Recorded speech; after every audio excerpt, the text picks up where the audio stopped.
Bonjour, on a fait un petit voyage préparatoire D'accord. d'environ 200 km, 190 pour être plus exact.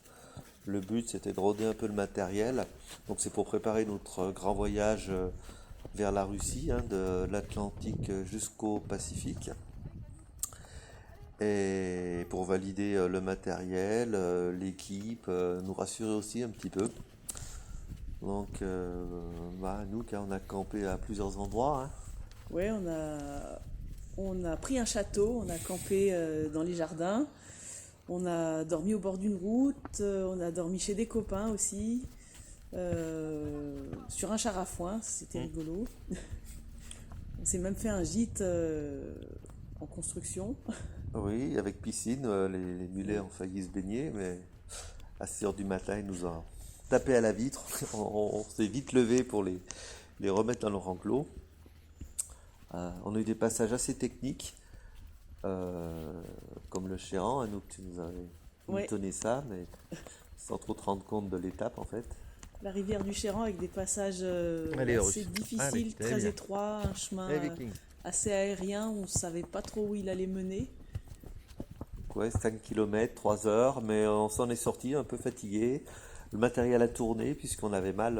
On s'est retrouvé au travail sans s'en rendre compte en fait, ce qui fait qu'on a. D'habitude, on sangle quand on monte, et là, comme on n'a pas sanglé, ben, on s'est un petit peu fait avoir. Enfin, il n'y a pas eu de gros soucis. Le col Saint-Michel, alors le col Saint-Michel en lui-même est simple. Par contre, à la descente, on n'a pas pris le chemin qu'il aurait fallu, et là, on s'est retrouvé dans une grosse galère. Ouais. Non, pareil, un chemin étroit, barré par des arbres qui étaient soit trop hauts, soit trop bas, mais on ne pouvait pas passer en dessous. On a dû les contourner dans les éboulis, un terrain très instable où les mulets s'enfonçaient. C'était compliqué. Il y a eu un passage aussi très étroit en dévers où on a dû débattre. Et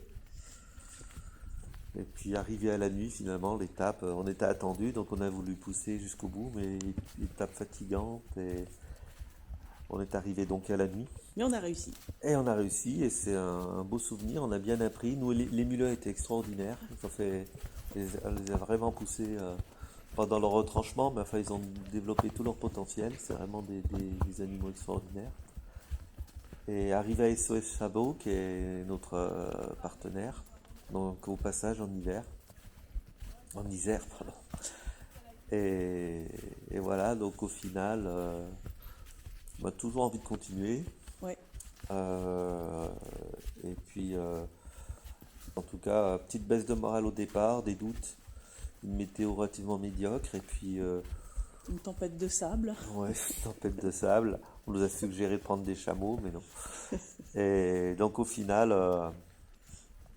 un voyage qui était nécessaire quand même pour se remettre en état, pour se rassurer, pour valider le matériel.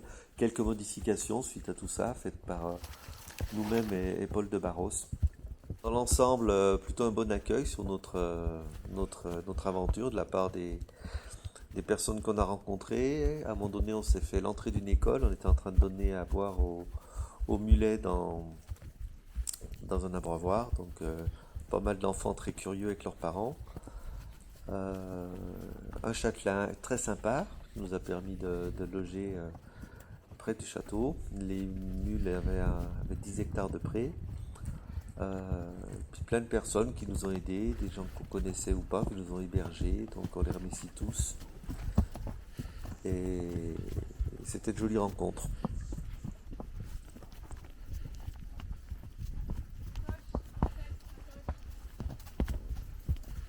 Et, et voilà, c'est parti pour la suite.